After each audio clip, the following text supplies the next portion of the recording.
We have Ladybug ZDP-189 and we've got the Dragonfly 2 K390. To say the truth, I have already opened those knives and I have already cut myself and pretty bad. It isn't easy to find these knives in this steels. Most probably you'll find the VG10 ones. Those are pretty common, but these steels are very rare. So let's open the Ladybug. Nice. Information has all the types of Ladybug. And let's open the other one, which is the Dragonfly. Something that looks like a sticker. The color is different. This one is really pleasant looking. And the knife itself is a little bit bigger. This is a knife I do own for a few years. Spyderco Honeybee. You can see the review of this knife on this channel as well, but there are a couple of problems with this knife.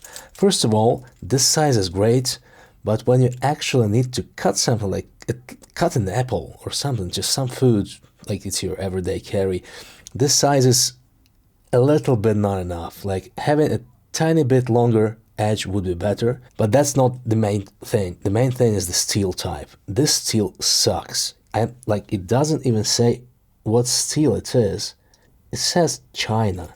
And this steel type is like the 3CR13. It's a Chinese steel. It's okay, but it's very, very bad. The edge retention is terrible. Like if you cut boxes with this knife, it's enough maybe like 10 boxes and then it's dull. They will replace it with this one, which is the Ladybug. Let's open it. Let's make sure we don't cut ourselves. It's a little bit bigger, definitely. And there is one reason why this one may be still better. I traveled with it around the world, like I took it on the airlines maybe like 12 times. Not a single time anybody noticed that this thing was on my keychain. Like nobody ever noticed this knife. So I'm not suggesting that you should try and travel with it. It's definitely not allowed, but it's so small that nobody notices it. So I'm not sure if that'd be the case with this knife, because this one is bigger and I would refrain myself from traveling with this one, but I will still have this one, so for those special cases. But for all the other cases for the everyday carry, this is supposed to replace this one primarily because of the steel. We'll talk about the steel more. And there is one extra disadvantage. It's iron all the way through. You've got the steel everywhere, and because of that, it actually feels heavier. It's smaller but heavier, so this is definitely a worthy replacement. And we also got the Dragonfly. The Dragonfly is a little bit bigger. I do not plan to carry it here on my keychain, because it's too big for that, I think, and it is definitely possible, but I don't think I'll do it. So it will be my everyday carry, but maybe like a pocket knife, not here on the keyring. Ladybug has a brother. The brother of Ladybug is manbug. The blade length is exactly the same. Manbug, I haven't seen it, even in the pictures it looks bigger, and technical specs sheet has that it's heavier. So yeah, I decided to go with the Ladybug with this type of a handle, because it's light. It's plastic, but it's light, so I actually need something very light. Speaking about this form factor, it's actually like a real knife in your hand. You can use it as a knife. You can use this as a knife as well, but I actually see it more like a tool. It's a little bit too small to be your typical regular knife. So maybe if you have something more difficult to do, not just cut boxes or open envelopes, this one will be of great use. And I also plan to buy Endura, but that will take some extra time. 3CR13 Chinese steel. I want to say garbage steel, but it's not actually that bad. Like if you compare it to something that you buy in Walmart, it's not actually that bad. It's just a soft steel, so like I had so many problems with it, like it gets dull so fast. You get what you pay for. The ZDP-189, a legend. Powder steel, produced in Japan by Hitachi factory. It's a very hard steel. It goes from 66 to 68 Rockwell. Spyderco actually started making it a little bit lower than that, so it's not hardened to that 68 level because it's so brittle. They actually start getting returns, so they decided to lower the hardening process, but it's insanely hard. When I opened this for the first time, I cut myself right away, and the cut was so easily made. I feel really anxious to start cutting with it and feel a little bit scared to carry it in my pocket, because if you have it opened and for some reason it gets into your pocket in an open state, you're in a big trouble. You're in very big trouble. You may cut something very important. So yeah, be aware of that. This one uses the K390 bowler. It's also a powder steel, the same way as this one, but it's a little bit softer. So the reason I bought this one is that the ZDP, if you start opening cans with it, if you pry something or like it is very easy to get this chipped. I will not be using this one. There is a review of this knife on this channel and it's not gonna cut anything. I will start from a soft paper because these knives are at their sharpest point right now. So if they get dull from cardboard, they will definitely not cut. This soft toilet paper. I haven't met any knife that is capable to cut this, so I don't think this will be an exception. But let's try Bowler Micro Clean. Bowler Micro Clean K390. Well, it tears, but it doesn't. I guess it's too much to expect. Let's try the ZDP. Let's go. Yeah, one layer is impossible.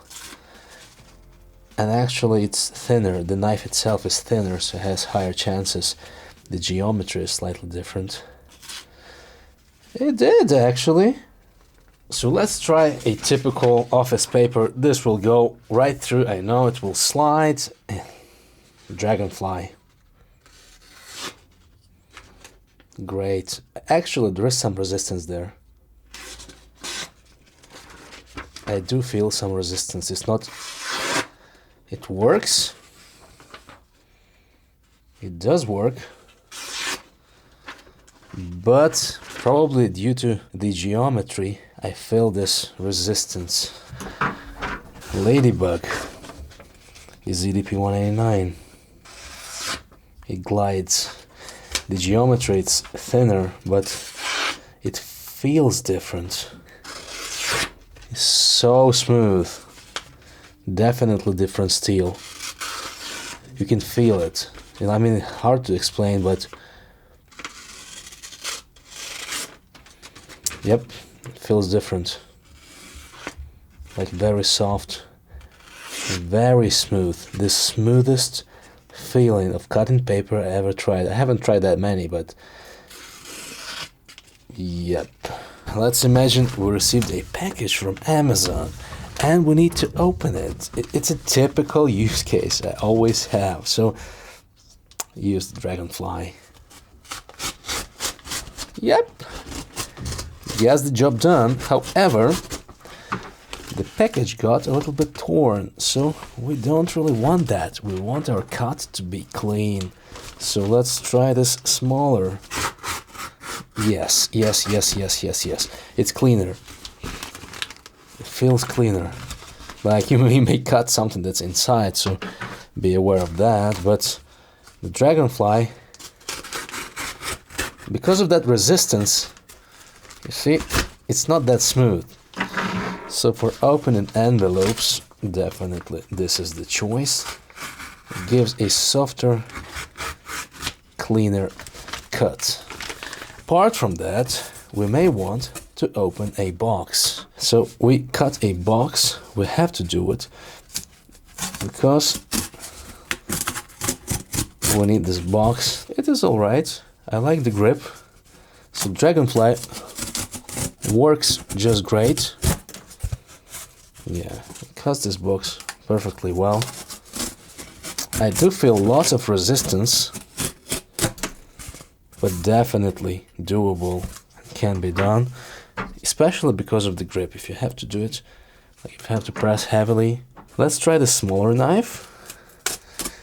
And it is easier as expected. I don't like the grip because the knife is small, but because of the geometry and because of the steel type as well, easier. This is, yeah, cleaner, but this feels somehow more pleasant to cut boxes because of the geometry and size, and I think it's actually the perfect size. Let's wipe our blades with some alcohol from bacteria. By the way, these both have some good rust resistance. They are not fully rust resistant, but the rust resistance is fine. With the acidic foods, it's better to wipe them clean after the use. But there is those three things: rust resistance, toughness, and edge retention. You can't have all of those. And then you choose, you want a sharp knife, which is not as tough, or you want a tough knife, which is not as sharp. And orange, it just perfectly well. Easier, yep.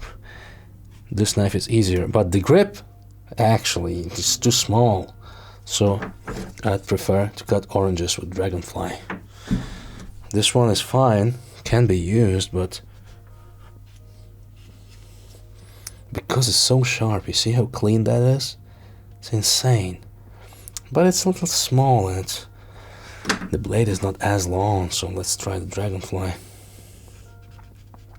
Cuts just well. It's not as clean as that one, but it's longer, so it gives more reach. So that's great. Okay, let's cut some bell pepper from a side. Yeah, this ergonomics is so great. It just feels like you could use it everywhere, even as your kitchen knife. Let's try the ZDP. It's alright, but again, it's a bit too small for this task. But if you have it on your Keyring and that's the only knife you have, it's perfect, it's amazing. So let's try and cut this tip, which is sometimes hard to do, but with, okay, let's tear it away and try to cut it, since this is a very hard substance. Yeah, easily done, no problem. K390. Oh, that's a bit harder. That's a bit harder. Mostly due to the geometry, but maybe steel type as well. Yeah, more resistance there. Well, this slides through. And we do have a cabbage. It's hard, difficult to cut, I know it. Yep. It works just well. However, because of the size and the grip, not that easy to do. Let's try the Dragonfly. Harder to cut, but because of the grip, again, I prefer this one for this task. So Dragonfly, still not long enough. This is not your kitchen knife, but it works. It works. While this one, nope, just too small. Yeah, it's too short. You can't perform this task. Nope. See, you need more length. You can try, it will look weird, but nope, you do need something longer than that. So the length means a lot. But this is not your typical use case, right? You do have your kitchen knives. Couple extra things to say about them. Handles. These handles are FRN plastic handles. Not everybody enjoys plastic. It feels plasticky, yes, but this is a very high quality plastic. So one thing that I really like about plastic handles is weight. The weight is gorgeous, like it's so light. When you carry lots of stuff in your pocket, having something light is really important. The grip is also great because of the texture they have. There are different variations of these knives with handles made of wood, but those add about 20 grams of weight, which is personally for me, like, it looks nice, yes, but I'm not an enthusiast. I need something useful, and for me, weight means much more. these knives, they get expensive for the reason that the steel that's used in these knives is quite rare. Usually VG10 is easy to find. They would run about for $60–70, but because of the steel type I used here, the Dragonfly sold for about $130. The ZDP, the Ladybug, which is a small knife, so I paid $100 Canadian. So I ordered this one from Canada. It was the only place I could find it. So $100 Canadian, $130 US. Hidden. Well, you can't even see it there. I wonder whether the airport will notice this, because maybe when the scanners go through, they'll see the blade. And I think when the scanners go through this, they don't see the blade because of the handle, which is iron, but who knows. I don't want to risk it to take it onto the airplane. Looks pretty discreet for me. Can't say for this one, definitely this one. Oh, I'm sorry. But yeah, this one is discreet. So it has been a couple years I'm using these knives, only sharpened them a couple times, and you do need diamond stones for that, because wet stones will not work, they are too soft for it. In general, I cut mostly cardboard with them, just my use case, and they perform amazing, although if I bought them now, I would probably use something like S110V steel, because ZDP-189 is nice, but it's kind of inferior. S110V would be my choice for today in 2025, and in general, Keyring knives, to fully appreciate them, you need to put it on a keyring, you need to live with it a couple of weeks, and then you remove it. And you'll find yourself in countless situations where you wish you had your knife with you. And that's how you fully appreciate it, because without using a knife, it seems like you don't need it. Once you use it, then you cannot live without it. Basically the way it works, the way it worked for me. Thanks for watching, guys, and see you next time.